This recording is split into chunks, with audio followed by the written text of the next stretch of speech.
ಓಂ ಶ್ರಿಯಃ ಪತ್ತೆ ನಿತ್ಯಾಗಣಿತಗುಣಮಾಣಿಕ್ಯವಿಶದಪ್ರಭಾ ಜಾಲೋಲ್ಲಾಸೋಪಹತ ಸಕಲಾವತ್ಯತಮಸೇ ಜಗಜ್ಜನ್ಮಸ್ಥೇಮ ಪ್ರಳಯರಚನಾ ಶೀಲವಪುಷೇ ನಮೋ ಶೇಷಾಮ್ನಾಯ ಸ್ಮೃತಿಹೃದಯದೀಪ್ತಾಯ ಹರಯೇ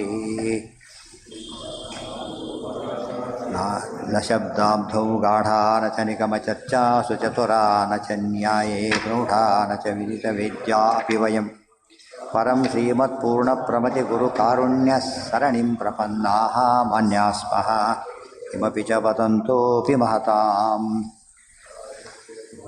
ನಾರಾಯಣಂ ನಿಖಿಲಪೂರ್ಣಗುಣೈಕದೇಹಂ ನಿರ್ದೋಷವಾಪ್ಯತಮಮಪ್ಯಖಿಲೈಃ ಸುವಾಕ್ಯೈಃ ಅಸ್ಯೋದ್ಭವಾದಿತಮಶೇಷವಿಶೇಷತೋऽಪಿ ವಂದ್ಯಂ ಸದಾ ಪ್ರಿಯತಮಂ ಮಮ ಸನ್ನಮಾಮಿ.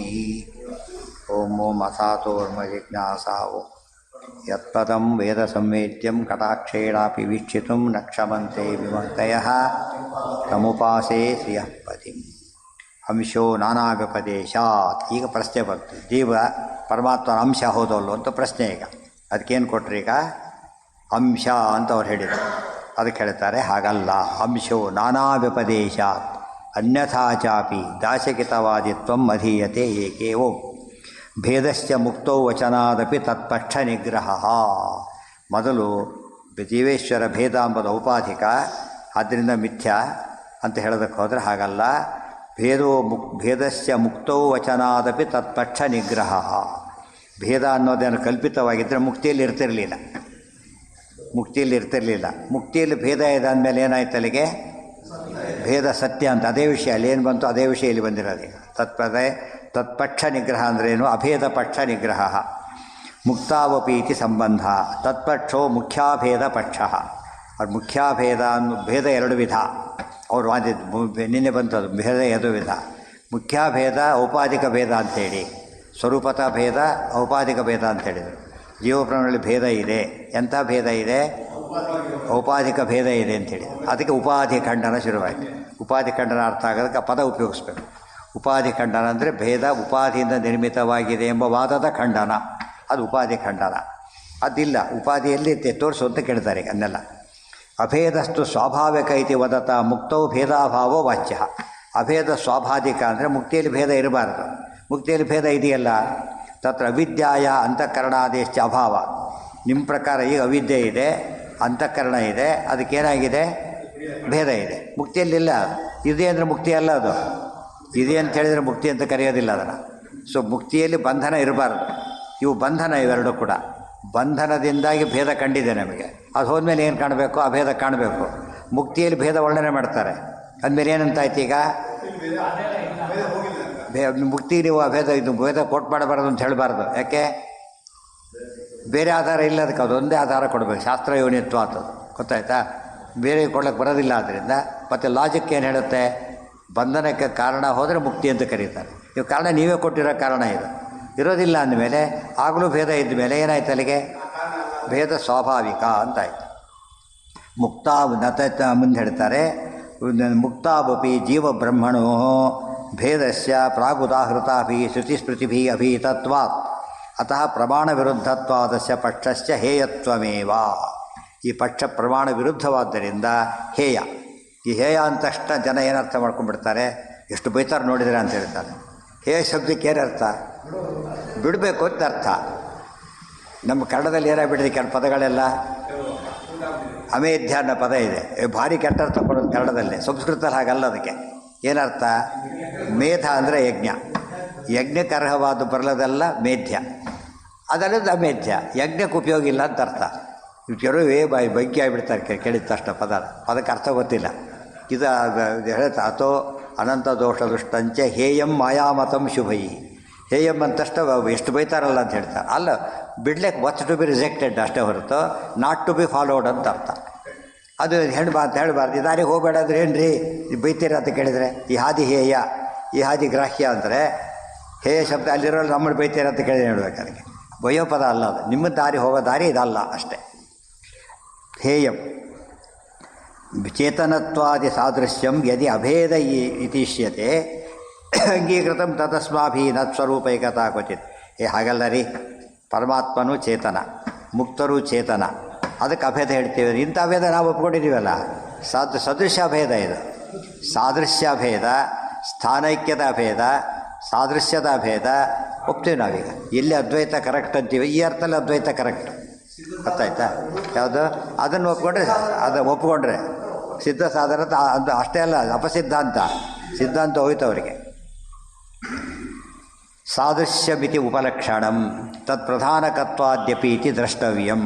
ಅದೇ ಕಾರಣಕ್ಕೋಸ್ಕರ ಅಭೇದ ಹೇಳೋದಕ್ಕೆ ಬರುತ್ತದೆ. ಇಂಥ ಅಭೇದ ಒಪ್ಪೋಣ. ಅಭೇದೋ ಅಂಗೀಕೃತಶ್ಚೇತ್ ಕಥಂ ತತ್ ಪಕ್ಷ ನಿಗ್ರಹ ಇತ್ಯುಕ್ತಮಿತ್ಯತಃ ನೈತಿ ಕ್ವಚಿದತಿ ಕ್ವಚಿದಿತಿ ಸಂಸಾರೇ ಮುಕ್ತೌ ಇತ್ಯರ್ಥಃ. ಭೇದ ಎಂಬ ಏನು ಹೇಳ್ತಾರೆ ಗೊತ್ತಾ? ಜೀವೇಶ್ವರಿಗೆ ಭೇದ ಇದೆ ಅಂತ ಹೇಳಿದ ತಕ್ಷಣ ಅವ್ರು ಹೇಳ್ತಾರೆ ಸಿದ್ಧ ಸಾಧನ ತಂದುಬಿಡ್ತಾರೆ ಅವರು. ನಾವು ಒಪ್ಕೊಂಡಿದ್ದೀವಲ್ಲ ಭೇದನ ಸಂಸಾರದಲ್ಲಿ, ಔಪಾಧಿಕ ಭೇದ ಅಂತ ಒಪ್ಪಿದ್ದೀರು ಅಂತ ಹೇಳ್ಬಿಡ್ತಾರೆ. ಅದಕ್ಕೆ ಹೇಳ್ತೇವೆ ಪಾರಮಾರ್ಥಿಕ. ಎಲ್ಲಿ ಶುರು ಈ ಮಾತು ಎಲ್ಲಿ ಬಂದಿದೆ ಹೇಳಿ ನೋಡಂತೆ. ಗ್ರಂಥ ಶುರುವಾಗಿರೋದೇ ಮಾತಿನಿಂದ. ಯಾವುದು ಅಲ್ಲ, ತತ್ವದ ಶುರುವಾಗೋದೇ ವಿಭೂತೋ ಭಿನ್ನ ಮುಕ್ತತ್ವ. ಅದೇ ಶುರು, ಫಸ್ಟ್ ವಾಕ್ಯನೇ. ಅರ್ಥ ಆಯ್ತಾ? ನೆನಪಿರ್ಬೇಕು. ಅಲ್ಲಿ ಯಾವುದಕ್ಕೆ ತಕ್ಷಣ ಏನಂದವನೇ ಒಪ್ಕೊಂಡಿದ್ದೀವಿ ಅಂದ, ಅದಲ್ಲ ಮುಕ್ತವು ಭಿನ್ನ ಅಂಥೇಳಿ. ವಿಭೂತೋ ಭಿನ್ನ ಮುಕ್ತವಪಿ ಭಿನ್ನ. ಆಗ ಅವ್ರು ಯಾವ ಒಪ್ಪೋದಿಲ್ಲ. ಅಲ್ಲಿ ವಾಕ್ಯಾರ್ಥ ಶುರುವಾಯಿತು. ಜೀವೇಶಯೋರ್ಭೇದಾಭೇದ ಶ್ರುತಿ ವಿರುದ್ಧ ಕೇವಲಂ ಯುಕ್ತಿ ವಿರುದ್ಧೋ ಜೀವಬ್ರಹ್ಮಣರೋ ಭೇದಾಭೇದಾಂಗೀಕಾರ. ಇನ್ನು ಭೇದ ಒಪ್ಪಿರೋಣ ಅಂತ ಕೆಲವರು ಇದ್ದಾರೆ. ಅವರಿಗೆ ಏನು ಕಷ್ಟಪಡಬೇಕಾಗಿಲ್ಲ. ಭೇದನೇ ಒಪ್ಪಲಿಕ್ಕೆ ಯಾಕೆ ಬರೋದಿಲ್ಲ ಅಂದರೆ ಆ ಟರ್ಮ್ ಕಾಂಟ್ರಡಿಕ್ಟರಿ ಟರ್ಮ್ ಅದು. ಇದೇ ಇಲ್ಲ ಅಂದಾಗಾಯ್ತು. ಒಂದು ಹೇಳುವ ಇದೇ ಇಲ್ಲ, ಇದೆ ಅಂದರೆ ಇಲ್ಲ ಅಲ್ಲ, ಇಲ್ಲ ಅಂದರೆ ಇದೇ ಅಲ್ಲ. ಸೊ ಭೇದ ಅಂಬೋದನ್ನು ನಾವೇ ಒಪ್ತೀವಿ. ಯಾವ ರೀತಿ ಒಪ್ತೀವಿ ಅದನ್ನು? ಅಷ್ಟೇ ಒಂದು ಆ್ಯಂಗಲ್ ಆಫ್ ಬೇರೆ ಡಿಫರೆಂಟ್ ವ್ಯೂ ಪಾಯಿಂಟಿಂದ ಒಪ್ತೇವೆ ಹೊರತು ಸೇಮ್ ವ್ಯೂ ಪಾಯಿಂಟಲ್ಲಿ ಪದ ಉಪಯೋಗಿಸ್ಬಾರ್ದು. ಉಪಯೋಗಿಸಿದ್ರೆ ಏನದು? ಕಾಂಟ್ರಡಿಕ್ಷನ್ನೇ. ಅದಕ್ಕೆ ಆಚಾರ್ಯ ತತ್ವಸಂಖ್ಯಾನದಲ್ಲಿ ಅದನ್ನು ಹೇಳಿದರು, ನಿತ್ಯಾನಿತ್ಯ ಅಂತ ಹೇಳಿದರು. ತತ್ವವಿವೇಕದಲ್ಲಿ ಹೇಳಲಿಲ್ಲ, ನಿತ್ಯಾನಿತ್ಯ ಅಂತ ಅಷ್ಟೇ ಹೇಳಿಬಿಟ್ರು. ಯಾತಕ್ಕೆ?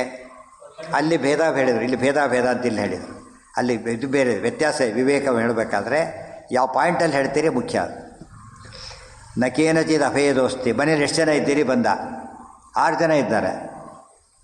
ರೇಷನ್ ಕಾರ್ಡಿಗೆ ಬಂದ 6 ಹೆಸರು ಬರೆಸ್ತಾರೆ. ವೋಟರ್ ಲಿಸ್ಟ್ ಬಂದ 2 ಬರೆಸ್ತಾರೆ.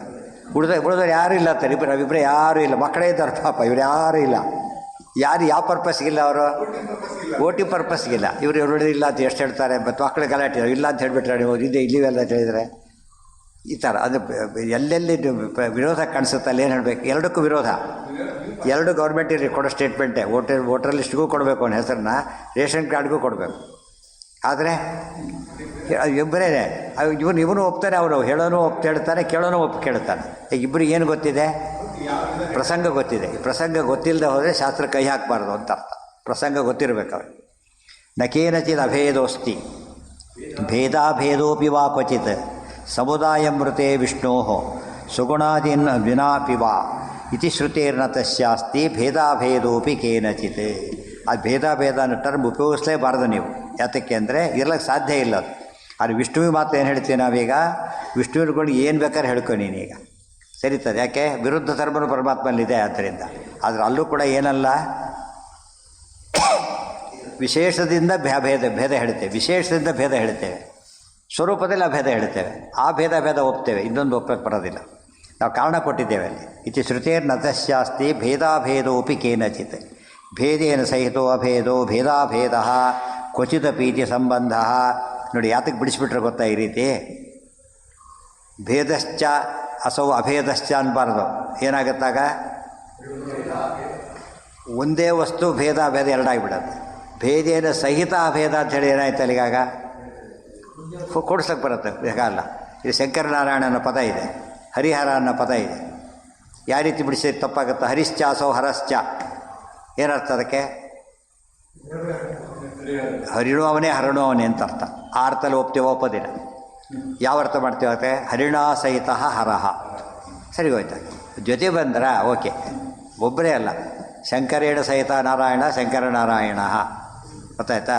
ಶಂಕರಶ್ಚಾಸೋ ನಾರಾಯಣಶ್ಚ ಬಿಡಿಸ್ಬಾರ್ದು. ಆ ರೀತಿ ಹೇಳಿದ್ರೆ ಒಪ್ತೀವಿ ನಾವೀಗ. ಒಂದೇ ಪದನೇ. ಯಾವ ಅರ್ಥ ಹೇಳ್ತೀರಿ ನೋಡ್ಬೇಕು ನೀವೀಗ. ವೇದ ಹಾಗೆ ಹೇಳುತ್ತೀರಿ, ಆ ಅರ್ಥ ಮಾಡಿಕೊಡೋದು ಸನ್ನಿವೇಶ ಗೊತ್ತಿರಬೇಕು ನಿಮಗೆ ಅಷ್ಟೇ. ಸಚ ವ್ಯವಸ್ಥಿತೋ ವಿಕಲ್ಪ ಸಮುದಾಯ ಮೃತೆ. ಅದಕ್ಕೆ ಟೀಕಾರ ಹೀಗೆ ಬಿಡಿಸಿದರು. ಭೇದೇನ ಸಹಿತ ಅಭೇದ ಭೇದ ಅದು ಓಕೆ. ಆದರೆ ಭೇದಶ್ಚ ಅಭೇದಶ್ಚ ಒಂದೇ ಆಗಬಾರ್ದು, ಅದು ತಪ್ಪು. ಕ್ವಚಿದಪೀತಿ ಸಂಬಂಧ ವಾ ಶಬ್ದ ಸಮುಚ್ಚಯೇ ಋತೆ ಯೋಗೆ ದ್ವಿತೀಯಾಪಿ ಉಪಸಂಖ್ಯಾತವ್ಯ ಶ್ರೌತಪ್ರಯೋಗಾತ್. ಋತೆ ಯೋಗೆ ಶ್ರೌತಪ್ರಯೋಗಾತ್ ಅಪಿಶಬ್ದ ಸಮುಚ್ಚಯೇ. ಋತೆ ಯೋಗೆ ಅಂದ್ರೇನು? ಯೋಗ ಶಬ್ದ ಯೌಗಿಕ ಅರ್ಥ. ಕೆಲವು ಸರ್ತೆ ಬೇರೆ ಅರ್ಥ ಮಾಡ್ಬೋದು ನಾವು. ಯಾವ ಅರ್ಥ ಹೊಂದುತ್ತೋ ಆ ಅರ್ಥಕ್ಕೆ ಎಷ್ಟು ಬೇಕಾದ್ರೂ ಮಾಡಿ ತಪ್ಪಿಲ್ಲ. ಆದರೆ ಹೊಂದೇ ಇರೋ ಅರ್ಥ ಒಂದು ಮಾಡಿದರೂ ತಪ್ಪೇ. ವಿಷ್ಣು ಸಹಸ್ರನಾಮಕ್ಕೆ ಆಚಾರ್ಯ ಏನು ಹೇಳಿದರು? ಒಂದೊಂದು ನಾಮಕ್ಕೆ 100 ಅರ್ಥ ಅಂತ ಹೇಳಿದರು. ಗೊತ್ತಾಯ್ತಾ? 100 ಅದೇ ಮಿನಿಮಮ್ 100 ಅರ್ಥ ಇನ್ನೂ ಹೇಳ್ಬೋದು ಅಂತ ಹೇಳಿದರು. ಆದರೆ ವಿರುದ್ಧಾರ್ಥ ಒಂದು ಹೇಳಬಾರ್ದು. 100 ಇದು ಒಂದು ಸೇರ್ಕೊಂಬಿಡಲಿ ಅಂದರೆ 100ರಲ್ಲಿ ಏನು ಸೇರಿ ಇದು ನಮ್ಮದು ಒಂದು ಇರಲಿ ಅಂತ ಹೇಳಿದರೆ ಸಾಧ್ಯ ಇಲ್ಲ. ಸಾಧ್ಯ 100 ಆಗಬೇಕು, ಬೇರೆ ಬರೋಕ್ಕೆ ಸಾಧ್ಯ ಇಲ್ಲ. ಅದಕ್ಕೆ ಹೇಳ್ತಾರೆ ವಿರುದ್ಧಾರ್ಥ ಮಾಡಬೇಡ. ಏತೇನ ಜೀವಬ್ರಹ್ಮಣವರು ಭೇದಾಭೇದವು ದ್ವಾವಪಿ ಸ್ವಾಭಾವಿಕವು ನತು ಭೇದೋ ಅವಿದ್ಯಾ ಉಪಾಧಿ ನಿಬಂಧನ. ಸೊ ಭೇದ ಮತ್ತು ಅಭೇದಗಳು ಸ್ವಾಭಾವಿಕ. ಅಥೋ ಮುಕ್ತಾವಪಿ ಭೇದ ಸದ್ಭಾವಾತ್ ನಾಸ್ಮಾಕಂ ಮುಕ್ತಭೇದ ವಚನ ವಿರೋಧ ಇತಿವತ್ ಅನ್ಯ ಇತಿ ವದನ್ ಯಾದವ ಪ್ರಕಾಶೋಪಿ ನಿರಸ್ತಃ ಕ್ವಚಿತ್ ಕೇನಚಿದಿತಿ ವಿಶೇಷ ಶ್ರುತಿ ವಿರೋಧಾದಿತಿ. ಯಾದವ ಪ್ರಕಾಶ ಅದೊಂದು ಮತ. ಇದ್ರ ಪ್ರಕಾರ ಲಿಸ್ಟ್ ಅದೊಂದು ಇದ್ರಲ್ಲಿ ಬರ್ತಾರೆ. ಅವ್ರು ಹೇಳ್ತಾರೆ ಅವ್ರ ಪ್ರಕಾರ ನೋಡಿ, ಜೀವಬ್ರಹ್ಮಣವ್ರ ಭೇದಾಭೇದವು ಸ್ವಾಭಾವಿಕ. ಭೇದಾಭೇದನೇ ಸ್ವಾಭಾವಿಕ ಅಂತ ಹೇಳ್ತೇವೆ. ನೀವು ಭೇದ ಸ್ವಾಭಾವಿಕ ಅಂತೀರಿ, ಅದ್ವೈತಗಳು ಅಭೇದ ಸ್ವಾಭಾವಿಕ ಅಂತೀರಿ. ನಾವೇನು ಮಾಡ್ತೀವಿ ಈಗ? ಭೇದಾಭೇದನೇ ಸ್ವಾಭಾವಿಕ ಅಂತ ಹೇಳ್ಬಿಡ್ತೀವಿ. ಅವಾಗೇನು ಮಾಡ್ತೀರಿ ಅಂದರೆ ಆ ಟರ್ಮೇ ಕಾಂಟ್ರಾಡಿಕ್ಟರಿ. ಆದ್ದರಿಂದ ಇದಿರಲಿಕ್ಕೆ ಸಾಧ್ಯ ಇಲ್ಲ. ಇರಲಿಕ್ಕೆ ಅದಾದರೆ ಏನಾಗ್ಬೋದು, ಇಲ್ಲಿ ಅಲ್ಲಿ ಅಂತ ಮುಂದೆ ಒಂದು ಹೆಜ್ಜೆ ಮುಂದೆ ಹೋಗ್ಬೋದು. ಒಂದು ಹೆಜ್ಜೆ ಮುಂದೆ ಸೆಲ್ಫ್ ವರ್ಲ್ಡ್ಸ್ ಇಟ್ ಸೆಲ್ಫ್ ಏನು ಮಾಡುತ್ತದ? ಅದು ಕಾಂಟ್ರಾಡಿಕ್ಷನ್ ಅಂತೇಳಿ ರಿಜೆಕ್ಟ್ ಮಾಡಿಬಿಡುತ್ತೆ. ಒಪ್ಲಕ್ಕೆ ಸಾಧ್ಯ ಇಲ್ಲ. ನತು ಭೇದೋ ವಿದ್ಯಾ ಉಪಾಧಿ ನಿಬಂಧನ ಅವಿದ್ಯಾ ಉಪಾಧಿ ನಿಬಂಧನ ಅಥವಾ ಮುಕ್ತಾವಪಿ. ಅವ್ರು ಯಾತಕ್ಕೆ ಅವರು ಏನು ಮಾಡಿದ್ರು? ಅವರು ಇಲ್ಲಿ ಭೇದ ಒಪ್ಪಿದ್ರು, ಅಲ್ಲಿ ಒಪ್ಪಲಿಲ್ಲ. ಇಲ್ಲಿ ಉಪಾಧಿ ಇದೆ ಅಂದರು, ನಾವು ಉಪಾಧಿ ಒಪ್ಪೋದಿಲ್ಲ. ಅವಿದ್ಯೆ ಯಾವಾಗಲಿದೆ, ಒಪ್ಕೊಂಬೇಡ ಅಷ್ಟೇ, ಬೇರೆ ಯೋಚನೆ ಇಲ್ಲ. ಮುಕ್ತಭೇದ ವಚನ ವಿರೋಧ ಇತಿ ವದನ್ ಯಾದವ ಪ್ರಕಾಶೋಪಿ ನಿರಸ್ತಃ ಕ್ವಚಿತ್ ಕೇನಚಿದಿತಿ. ವ್ಯಕ್ತಿಯಲ್ಲಿ ಕೂಡ ಏನು ಉಳ್ಕೊಂಡಿದೆ? ಭೇದಾಭೇದ ಇದೆ ಅಂತ ಹೇಳಿ ಅದಕ್ಕೆ ಹೇಳ್ತಾರೆ ಸರಿಯಲ್ಲ. ಅದಕ್ಕೆ ಆಚಾರ್ಯ ಏನು ಮಾತು ಹೇಳಿದರು? ಈ ಮತ ಖಂಡನೆ ಮಾಡಬೇಕಲ್ಲ, ಅದಕ್ಕೆ ಕ್ವಚಿತ್ ಕೇನಚಿತ್ ಉಪಯೋಗಿಸಿದರು. ಕ್ವಚಿತ್ ಕೇನಚಿತ್ ಅಂತ ಹೇಳಿದರೆ ಮುಕ್ತಿಯಲ್ಲೂ ವಿರುದ್ಧ, ಇಲ್ಲೂ ವಿರುದ್ಧನೇ. ಭೇದ ಅನ್ನೋ ಟರ್ಮು ಹೀಗೆ ಹೇಳಿದರೆ ಹೇಗಿರುತ್ತೆ? ಮೂಕನು ಮಾತನಾಡುತ್ತಾನೆ, ವಿರೋಧ ಇಲ್ಲದೆ ಮುಕ್ತನು ಮಾತಾಡುತ್ತಾನೆ ಅಂತ ಹೇಳ್ಬೋದು. ಮುಕ್ತ ಮಾತಾಡ್ಬೋದಲ್ಲ ಅಂತ ಕೇಳಿದರೆ, ಮೂಕ ಮಾತಾಡೋದಿಲ್ಲ ಅಂಬೋದು ಎಲ್ಲಿಗೆ ಅನ್ವಯ? ಅದು ಎಲ್ಲ ಕಾಲಕ್ಕೂ ಅನ್ವಯ, ಸಂಸಾರಾವಸ್ಥೆಯಲ್ಲಿ ಮಾತ್ರ ಅಲ್ಲ. ಆದರೆ ಭೇದ ಕಾಂಟ್ರಡಿಕ್ಷನ್ ಎಂಥದ್ದು? ಇಲ್ಲೂ ಕಾಂಟ್ರಡಿಕ್ಷನ್ನೇ, ಮುಕ್ತಿಗೆ ಹೋದರೂ ಕಾಂಟ್ರಡಿಕ್ಷನ್ನೇ. ಕ್ವಚಿತ್ ಕೇನಚಿತ್ ವಿಶೇಷ ಶ್ರುತಿ ವಿರೋಧಾದಿತಿ. ಕ್ವಚಿತ್ ಕೇನಚಿತ್. ನಮ್ಮಲ್ಲಿ ಭೇದ ಎಷ್ಟು ಒಪ್ತಾರೆ ಅಂದರೆ, ಉದಾಹರಣೆಗೆ ನಮ್ಮ ಅಕೌಂಟ್ ಇದೆ, ನಮ್ಮ ಚೆಕ್ ಇದೆ, ಪ್ರೈಮ್ ಮಿನಿಸ್ಟರ್ ಸೈನ್ ಮಾಡಿದ್ರೆ ಅದಕ್ಕೆ ಕೊಡ್ತಾರಾ? ಪ್ರೈಮ್ ಮಿನಿಸ್ಟರ್ ಸೈನ್ ಮಾಡಿದ್ರು, ಅವರಿವರಲ್ಲ, ಪ್ರೈಮ್ ಮಿನಿಸ್ಟರ್ ಕೊಡ್ತಾರಾ? ಅವಾದಷ್ಟು ಹೇಳ್ರಿ ಪ್ರೈಮ್ ಮಿನಿಸ್ಟರ್ ಏನು ತಿಳ್ಕೊಂಡ್ಬಿಟ್ಟಿದ್ರಿ, ಏನು ಗೊತ್ತಾ ಕಥೆ? ಸಾವಿರ ಹೇಳಿ ನೀನು ಅಲ್ಲಿ ಕೂಬೇಡ ಅಂತ ಕಳಿಸಿಬಿಡ್ತಾ. ಆ ಪ್ರೈಮ್ ಮಿನಿಸ್ಟರ್ ಕೇಳಿದ್ರೆ ಏನು ಹೇಳ್ತಾರೋ ಕೊನೆಗೆ? ಏನು ಹೇಳ್ತಾರೆ ಅದಕ್ಕೆ? ಅವ್ನು ಹೇಳಿ ಸರಿ ಅಂತಾರೆ, ಅವ್ನು ಮಾಡಿ ಸರಿ ಅದು. ಇಲ್ಲವ್ರಿಗೆ ಇಷ್ಟೆಲ್ಲ ಇಟ್ಕೊಂಡೇ ಏನೇನೋ ಆಗಿ ಹೋಗ್ತಾ ಇದೆ. ಆ ರೀತಿ ಮಾಡಿ ಬೇರೆಯವ್ರು ಸೈನ್ ಮಾಡಿ ಕಳೆಯವರು ತೊಗೋಬೋದು ಅಂತ ಆಗಿಬಿಟ್ರೆ ಎಲ್ಲರೂ ತೊಗೊಂಡ್ಬಿಡ್ತಿದ್ರು. ತೊಗೊಳಕ್ಕೆ ಬರೋದಿಲ್ಲ. ಕೆಲವಕ್ಕೆ ಅವರೇ ಆಗಬೇಕು, ಬೇರೆಯವ್ರಿಗೆ ಆಗಬಾರ್ದು. ಕೆಲವಕ್ಕೆ ಇನ್ನೊಬ್ಬರು ಆಗ್ಬೋದು, ಕೆಲವಕ್ಕೆ ಆಗ್ಲಿಕ್ಕೆ ಬರೋದಿಲ್ಲ. ಎಷ್ಟು ಸ್ವಾರಸ್ಯ ಇದೆ. ಒಂದೇ ಚೆಕ್ನಲ್ಲೇ ಕ್ರಾಸ್ ಮಾಡಿದ ತಕ್ಷಣ ಚೇಂಜ್ ಆಗೋಯ್ತು. ಕ್ರಾಸ್ ಮಾಡಿದ ತಕ್ಷಣ ನಿರವಕಾಶ ಆಯ್ತದ. ಮೊದಲು ಸಾವಕಾಶ, ಆಮೇಲೆ ಏನಾಯ್ತದ? ನಿರವಕಾಶ ಆಗೋಯ್ತು ಇಮಿಡಿಯೇಟಾಗಿ. ಇದು ಅರ್ಥ ಮಾಡಿಕೊಂಡ್ರೆ ಶ್ರುತಿ ಅಂಡರ್ಲೈನ್ ಮಾಡುತ್ತೆ. 9 ಸರ್ತಿ ಹೇಳುತ್ತೆ, 9 ಕ್ರಾಸ್ ಮಾಡಿದಾನೆ. ಭೇದ ಕ್ರಾಸ್ ಮಾಡಿರೋದ್ರಿಂದ ಏನು ಮಾಡೋಕ್ಕೆ ಬರೋಲ್ಲ? ಅವೇದ ಅರ್ಥ ಮಾಡೋಕ್ಕೆ ಬರೋದೇ ಇಲ್ಲ ಅದಕ್ಕೆ. ಅಲ್ಲಿಗೆ ನೆಕ್ಸ್ಟ್ ಇದಕ್ಕೆ ಇವೆಲ್ಲ ನೆನಪಿರಬೇಕು. ನಿತ್ಯ ಯಾಕೆ ಕೇಳ್ತಿರ್ಬೇಕು ಅಂದರೆ, ನಿತ್ಯ ಎಲ್ಲ ಗ್ರಂಥ ಮರಣ ಆಗ್ತಾ ಇರುತ್ತೆ. ಉಪಾಧಿಗೆ ಎಲ್ಲವೂ ಗೋವಾದೆ ಗಂಡ ತತ್ವಗೆ ಎಲ್ಲ ಬರ್ತಾ ಇರೋದ್ರಿಂದ ಯಾವುದೂ ಏನು ಅನಿಸಲ್ಲ ನಮಗಾಗ, ಡಿಫಿಕಲ್ಟ್ ಅನಿಸೋದೇ ಇಲ್ಲ. ಅದಕ್ಕೊಂದು